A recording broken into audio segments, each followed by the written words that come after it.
Media के भाइयों को मेरा नमस्कार और आप लोगों का बहुत बहुत धन्यवाद। मेरे साथ महिला मोर्चा की महामंत्री रीमा जी, आज आप लोगों से रूबरू होने का फिर से मौका मिला है। आप सब जानते हैं कि पिछले 2 महीने से यहाँ पर सरकार एनसी की है और एनसी की सरकार होने के बावजूद लोग दुखी हैं, लोग परेशान हैं, लोग समझ नहीं पा रहे कि हम शिकायत करें तो करें कहां। सरकार बनने के बाद उन्होंने कुछ मैनिफेस्टो में पॉइंट्स दिए थे, अलग अलग पॉइंट्स थे जिसके ऊपर उन्होंने बात की थी, मगर पिछले 2 महीने से कुछ भी देखने को नहीं मिल रहा कि जो पॉइंट्स उन्होंने मैनिफेस्टो में दिए उनके ऊपर कोई काम हो रहा हो। आज की प्रेस वार्ता में उन्होंने जो वादा किया था कि कहीं ना कहीं हम हेल्थ सेक्टर को सही करेंगे, मेडिकल फैसिलिटीज सभी जो जम्मू कश्मीर की जनता है उनको मुहैया होगी, मगर 2 महीने से वो कहीं भी देखने को नहीं मिल रहा। मैं मैनिफेस्टो के पॉइंट्स देख रही थी, उसमें बताया गया था कि वो एक मेडिकल ट्रस्ट बनाएंगे जिसमें 5 लाख की इंश्योरेंस की सुविधा उन सभी जम्मू कश्मीर के नागरिकों को मिलेगी जिनको ट्रांसप्लांट कराना हो, चाहे हार्ट चाहे किडनी, और मेन जो हमारी डिजीज है कैंसर की, उसके लिए भी इंश्योरेंस की पॉलिसी उन्होंने 5 लाख की देने का वादा किया था। मुझे लगता है कि लोगों ने वोट एनसी को तभी दिया था कि वो मुश्किलों से जूझ रहे थे, उन्हें लग रहा था कि सरकार बनेगी, सरकार बनने के बाद उनकी मुश्किलों का हल होगा, मगर कहीं भी ऐसा नहीं देखने को मिल रहा।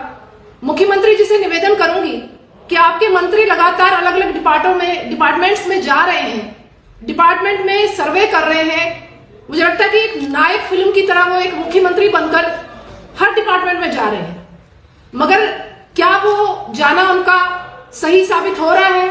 क्या ऑफिशियल्स का सिर्फ सस्पेंड होना या सस्पेंड करना हमारी डिपार्टमेंटल सिचुएशन को सही करेगा? मैं जीएमसी की बात करूं, जो हमारा मेन मेडिकल कॉलेज है यहाँ पर, वहां पर आप देखिए एक बेड पर 6 पेशेंट्स हैं, वहां पर ब्लड किसी पेशेंट को मुहैया नहीं हो रहा, वहां पर इंजेक्शन अगर चाहिए या टेस्ट करवाने हैं तो कहीं ना कहीं एक पेशेंट के साथ 4 लोगों का होना जरूरी है।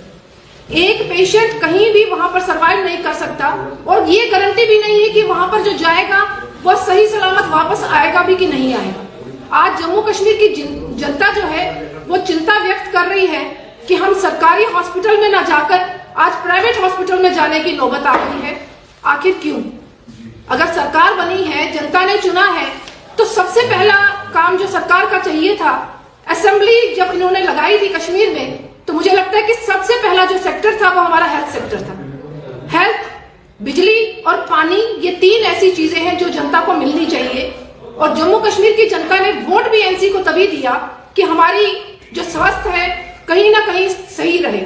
आप सब जानते हैं कि किसी भी राज्य या देश की तरक्की तभी होती है जब वहां की जनता जो है स्वस्थ होगी। तो मुझे लगता है कि मोदी जी तो केंद्र से लगातार करोड़ों रुपया जम्मू कश्मीर को दे रहे हैं ताकि यहाँ पर हेल्थ इंफ्रास्ट्रक्चर को स्ट्रांग किया जाए, मगर यहाँ की सरकार का दायित्व बनता है कि हॉस्पिटल्स में जाकर देखें कि डॉक्टर्स क्या अपनी ड्यूटी कर रहे हैं, क्या बेड पर जो पेशेंट बैठा है, पेशेंट बीमार है, उसके साथ वहां के स्टाफ का क्या बिहेवियर है। आप समझ सकते हैं कि वहां डॉक्टर पेशेंट के साथ अच्छी तरह बिहेवियर नहीं करता, वहां जो स्टाफ है उनको पकड़ कर लाना पड़ता है, आइए पेशेंट को इंजेक्शन करवाना है, आइए पेशेंट का टेस्ट करवाना है। तो सरकार इसलिए तो बनाई नहीं थी हम लोगों ने। हम लोग इतनी साल से देख रहे थे कि एलजी शासन था, एलजी के शासन काल में केंद्र की जो स्कीम्स थी वो सब यहाँ पर लागू हो रही थी, मगर सरकार बनने के बाद 2 महीने में हमारे हेल्थ सेक्टर में कोई बदलाव नहीं हुआ। यहाँ पर चाहे ग्रामीण क्षेत्र की बात करूं, चाहे शहरी हॉस्पिटल्स की बात करूं, जो वहां की व्यवस्था है वो आज चरमरा गई है। मुख्यमंत्री जी को खुद संज्ञान लेना पड़ेगा। अगर वो जम्मू कश्मीर की जनता को चाहते हैं और वो कहते हैं कि जम्मू को बराबरी का दर्जा देने जा रहा हूं, मुझे लगता है कि सबसे पहले हेल्थ सेक्टर जम्मू का ठीक करें, क्योंकि जम्मू के जितने पेशेंट्स हैं वो पीजीआई रेफर करेंगे, वो फोर्टिस में जाना प्रेफर करेंगे, मगर वो जीएमसी में जाना प्रेफर नहीं करते, क्योंकि जीएमसी में जो है एक धारणा बन चुकी है कि वहां पर जिंदा तो जाता है इंसान मगर डेड बॉडी बनकर बाहर आता है। अभी इनके मंत्री जी ने पिछले दिनों एक हॉस्पिटल पर एलिगेशन लगाई थी। मैं उस मंत्री से भी निवेदन करना चाहूंगी, एलिगेशन लगाने की बजाय उसको सुधार करें। एलिगेशन लगाकर आप अपना पल्ला नहीं झाड़ सकते। सरकार तभी बनाई गई थी कि ये व्यवस्थाएं ठीक की जाए, और इन्हीं व्यवस्थाओं को अगर आप लोगों ने सही नहीं करना, मुझे लगता है कि आपको जनता को जवाब देना पड़ेगा। आप कभी पुंछ में बैठकर बैठक कर रहे हैं, कभी आप सामा का दौरा कर रहे हैं, क्या इन दौरों से लोगों को कोई फायदा मिल रहा है? जब तक आप हमें सुविधाएं नहीं देंगे, जब तक हमें फायदे नहीं मिलेंगे, तो मुझे लगता है कि लोग आने वाले दिनों पर सड़कों पर होंगे। एक गरीब व्यक्ति सरकारी हॉस्पिटल में जाना प्रेफर करता है।